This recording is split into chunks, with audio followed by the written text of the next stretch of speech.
بھارت میں حال ہی میں جموں کشمیر کے مظلوم مسلمانوں کے خلاف ایک نئی پروپیگنڈا فلم ریلیز کی گئی ہے، جس کے اندر ایک بار پھر سے مسلم ہندو فرقہ وارانہ سوچ کو ہوا دینے کی کوشش کی گئی ہے، اور وہ بھی ایسے ٹائم کے اندر جب ہندوستانی انتہا پسند حکومتی جماعت بی جے پی کی سرپرستی کی وجہ سے یہ پہلے ہی ہندوستان میں عروج پر ہے۔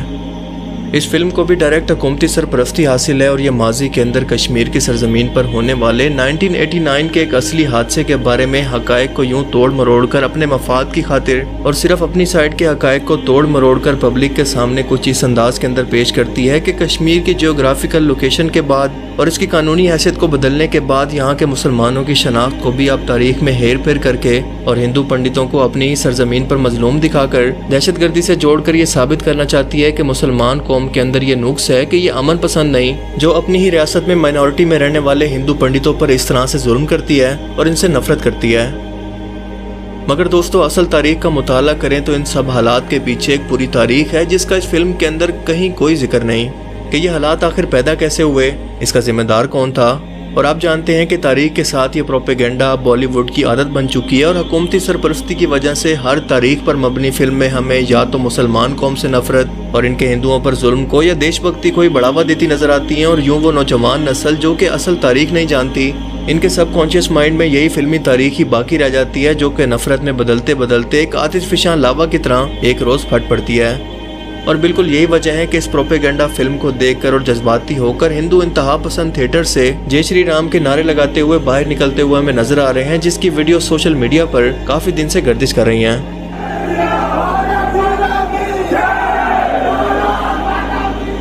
اس فلم کی کہانی بیس کرتی ہے اس بات پر کہ کیسے جموں اور کشمیر کے علاقے سے کئی ہزار ہندو پنڈتوں کو زبردستی یہاں سے مذہب کی بنیاد پر نکالا اور مارا گیا تھا، ان پر ظلم کیا گیا تھا۔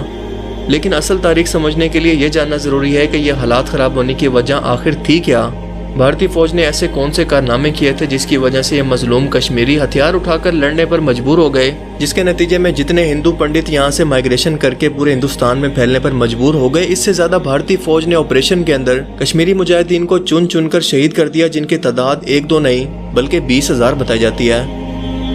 مگر اس کا فلم کے اندر کہیں پر کوئی ذکر نہیں، بلکہ پاکستان کو دہشت گرد کہہ کر اور اس کے لیے پاکستان پر الزام لگا کر کہ یہ سب کا سب اسلحہ اور ٹریننگ تک پاکستان ان کشمیری مجاہدین کو فراہم کر رہا ہے۔ بھارت نے اپنی نااہلی سے نظریں ہٹانے کے لیے اور اپنا اصل مقصد حاصل کرنے کے لیے ایک بار پھر سے پاکستان کو اور کشمیری مسلمانوں کو مورے کے طور پر استعمال کیا۔ جموں اور کشمیر کا علاقہ ویسے تو انڈیا پاکستان کی پارٹیشن کے وقت سے ہی ڈسپیوٹڈ رہا ہے، مگر دونوں ملک اس پر اپنے حق کا دعویٰ رکھتے ہیں۔ یہاں کی کشمیری عوام مسلمان میجورٹی کی وجہ سے پاکستان کا حصہ بننا چاہتی ہے، مگر بھارت نے پارٹیشن کے وقت اس علاقے کے ڈوگر راجہ کی خواہش پر اسے انتظامی طور پر بھارت کا حصہ بنا لیا، جس میں نہ تو کشمیری عوام کی مرضی شامل تھی اور نہ ہی وہ کبھی ہندو میجورٹی ملک کا حصہ بننا چاہتے تھے۔ اور وہ دن ہے اور آج کا دن کہ کشمیر کی سرزمین ہر روز خون خرابے سے لال ہوتی ہے، بے گناہ کشمیریوں کی آہو بکا اور چیخو پکار کو ہر روز طاقت کے زور پر دبا دیا جاتا ہے، مگر دنیا کو فکر ہے تو صرف اور صرف یوکرین کی۔ ریاست جموں اور کشمیر 1846 سے لے کر 1947 تک متحدہ ہندوستان میں ایک آزاد اور خود مختار ریاست تھی، جو 1846 میں پہلی بار انگریز اور سکھوں کی جنگ کے بعد اس وقت بنائی گئی تھی جب پنجاب کے سکھوں نے انگریز کو 75 لاکھ تاوان کے بدلے کشمیر کی اس خوبصورت سرزمین کو انگریز کو بیچ دیا۔ اور اس وقت جموں کے مہاراجہ گلاب سنگھ نے انگریز کو 75 لاکھ ادا کر کے ایک معاہدہ کیا جو کہ امرتسر میں ہوا، اور اس معاہدے کے تحت کشمیر کے ان علاقوں کو جو کہ سکھوں نے انگریز کو تاوان کے بدلے میں دے دیے تھے، گلاب سنگھ نے واپس لے کر اپنی ریاست جموں کے ساتھ ملا کر ریاست جموں کشمیر کی بنیاد رکھی، جہاں پر اس وقت 95% آبادی مسلمانوں کی اور صرف 5 سے 6% آبادی ہندوؤں کی آباد تھی۔ 1947 میں ہندوستان کی تقسیم کے وقت تمام ریاستوں کو یہ اختیار دیا گیا تھا کہ وہ پاکستان یا بھارت میں سے کسی ایک سے یا تو جڑ جائیں یا پھر اپنی آزاد حیثیت برقرار رکھیں۔ جموں کشمیر کے مہاراجہ ہری سنگھ نے ریاست جموں کشمیر کو ایک آزاد ریاست رکھنے کا فیصلہ کیا، اور پاکستان اور بھارت دونوں کی حکومتوں کو خط لکھے کہ وہ ریاست جموں کشمیر کو خود مختار رکھنا چاہتا ہے، مگر کچھ ہی عرصے کے بعد بھارت کی طرف سے اس وادی میں فسادات جان بوجھ کر پھیلانے پر اس نے بھارت سے مدد طلب کی، اور یوں 26 اکتوبر 1947 کو ریاست جموں کشمیر اور حکومت بھارت کے درمیان ایک معاہدہ ہوا، اور انہی 3 چیزوں پر یہ معاہدہ طے ہوا جو کہ 16 اگست 1947 کو پاکستان کے ساتھ معاہدہ جاریہ کی شکل میں ہوا تھا۔ اور اس کے ساتھ ساتھ مزید اس معاہدے کے اندر مہاراجہ جموں کشمیر نے لکھا کہ یہ ایک عارضی معاہدہ ہے اور امن قائم ہونے کے بعد ریاست کے عوام اس بات کا فیصلہ کریں گے کہ وہ کیا چاہتے ہیں۔ اور اسی دوران بھارت جموں و کشمیر کا معاملہ اقوام متحدہ میں لے گیا، جہاں یہ آج تک انصاف کا منتظر ہے۔ مگر دی کشمیر فائلز کی کہانی میں ذکر ہے 1989 سے لے کر 1990 کے وقت کا، جب مسلح طور پر کشمیری عوام نے ہتھیار اٹھا کر بھارتی فوج کے ظلم اور زبردستی قبضے کا سامنا کرنے کی کوشش کی، جس کی ابتدا ہوئی ایک ریگ یعنی جعلی الیکشن سے، جب یہاں پر بی جے پی کی حکومت نے زبردستی اپنا ایک گورنر جو کہ ہندو تھا اس علاقے میں لگا کر اس کی آزاد حیثیت کو چیلنج کرنے کی کوشش کی، جس کے خلاف جموں اینڈ کشمیر لبریشن مجاہدین فورس بنی، جس کا اعتراض پولیٹیکل تھا نہ کہ مذہبی۔ ان کا مطالبہ تھا کہ کیونکہ ہندوستان پولیٹیکلی طور پر اپنے لوگوں کو ہماری سرزمین پر بسا کر زبردستی ہمارے علاقے پر قبضہ کرنے والا ہے، اسی لیے یہ فسادات شروع ہوئے، جس کی وجہ سے کئی ہزار ہندو پنڈتوں کو یہ علاقہ چھوڑ کر مجبوراً ہندوستان کے مختلف حصوں میں ہجرت کرنا پڑی، اور اسی فسادات کے دوران کئی ہندو پنڈت مارے بھی گئے،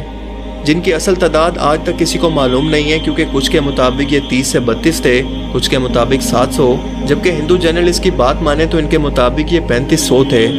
اور تقریباً 1 سے 1.5 لاکھ ہندو پنڈتوں نے اس علاقے کو چھوڑ کر ہندوستان کے مختلف علاقوں کے اندر ہجرت کی، جس کی وجہ خود بھارتی حکومت کی زبردستی معاہدے کی خلاف ورزی کر کے اور ریگڈ الیکشن کروا کر اس ریاست جموں کشمیر پر قبضہ کرنے کی کوشش تھی۔ جبکہ اس قدم کے بدلے میں ان کشمیری مجاہدین کے ساتھ جو سلوک کیا گیا وہ آپ کو بھی فلم میں کبھی نہیں دکھایا جائے گا، کیونکہ تقریباً 20,000 کے قریب مجاہدین کو بھارتی فوج نے اس آپریشن کے اندر مار دیا، اور ان کی مدد کرنے کا الزام پاکستان پر لگا کر اس معاملے کو UN میں لے گیا۔ مگر بنا سیاق و اسباق اور حالات کو سمجھے بغیر اس فلم کے اندر کشمیری پنڈتوں کو مظلوم اور مسلمان مجاہدین کو دہشت گرد بنا کر ان کی آزادی کی تحریک کو مذہب اور پاکستانی سیاست سے جوڑ کر اپنی عوام کے جذبات کو ان دونوں کے خلاف بھڑکانے کی خوب کوشش کی گئی۔ بعد میں بھارتی عدالتوں کے اندر اس کیس کے خلاف جو ثبوت پیش کیے گئے، اس سے ظاہر ہوا کہ یہ عدالتیں بھی بھارتی حکومت کی کٹ پتلیاں ہیں، مگر حقیقت کے اندر اس وقت بھارتی جنتا پارٹی کی طرف سے ان ریگڈ الیکشن کے بعد لگائے گئے نئے ہندو گورنر جگ موہن نے خود ان پنڈتوں کو یہ جگہ چھوڑ کر ہندوستان میں پھیلنے کو کہا تھا، تاکہ انہیں مزید سٹرونگ بہانہ مل جائے کہ جموں اور کشمیر کے اندر یہ امن و امان کے نام پر نئی حکومت کو نافذ کریں اور کشمیری عوام کو دہشت گرد دکھا کر انٹرنیشنلی طور پر کشمیر کے مدعے پر ان کا مقدمہ زیادہ سٹرونگ ہو سکے، جسے وہ آج بھی استعمال کر کے اس فلم کے ذریعے اپنی عوام کو مسلمان اور کشمیری عوام کے خلاف اکسا رہے ہیں، تاکہ اس قبضے کو دنیا کے سامنے جسٹیفائی کر سکیں۔ اور کشمیر کا نقشہ اور جغرافی پولیٹیکلی طور پر قانون سازی سے بدلنے کے بعد یہ سائیکالوجیکلی طور پر بھی اسے بدلنا چاہتے ہیں، کیونکہ فلم ایک انسان کے سب کانشیس مائنڈ پر کس طرح سے اور کیسے اثر کرتی ہے، اس کا اندازہ آپ کو تھیٹر سے نکلنے والی ان انتہا پسند عوام کے نعروں سے ہو جانا چاہیے۔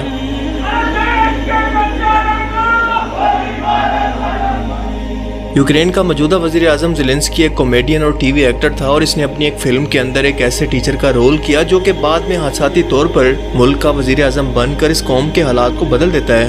یوکرین کی عوام اس فلم سے سائیکالوجیکلی طور پر اتنا متاثر ہوئی اور اس کے اندر اتنا کھو گئی کہ جب واقعی زیلنسکی کو الیکشن کے اندر اس عہدے کے لیے کھڑا کیا گیا تو عوام نے اسے جتوا دیا، اور آج وہ اس ملک کا حقیقت کے اندر وزیر اعظم ہے۔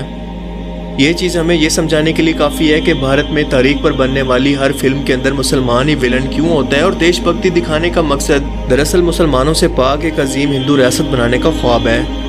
کیونکہ یہ جانتے ہیں کہ ایک مسلمان ہی ہے جو کہ خدا کے سوا کسی کے آگے نہیں جھکتا، غیرت مند ہے، اور جتنا ملک یہ ان ہندوؤں کا ہے اتنا مسلمانوں کا بھی ہے، جس کا حق ان سے دنیا کا کوئی بھی قانون نہیں چھین سکتا۔ اس فلم کی جھوٹی کہانی سے ہٹ کر اصل حقائق یہ ہے کہ مقبوضہ ریاست جموں کشمیر کی مسلم اکثریت نے کشمیری ہندو اقلیت کو کبھی بھی نہیں مارا، اور اس ریاست میں آج تک کبھی بھی فرقہ وارانہ فسادات کبھی بھی نہیں ہوئے۔ اس وقت بھی بھارتی حکومت نے جان بوجھ کر اس کو ہوا دی، اور کشمیر کی عوام کو ان کے گھروں پر قبضے کی وجہ سے مجبوراً باہر نکلنا پڑا، اور اسی لڑائی کے اندر یہ کچھ ہندو پنڈت مارے گئے اور کچھ کو جاسوسی کے الزام میں خود مارا گیا۔ کشمیری ہندو پنڈت جو کہ اس وادی کشمیر کو چھوڑ کر چلے گئے تھے، ان میں سے کچھ خاندان پھر سے واپس اپنے گھروں کو لوٹ آئے ہیں، اور آج ان کی تعداد تقریباً 10,000 بتائی جاتی ہے۔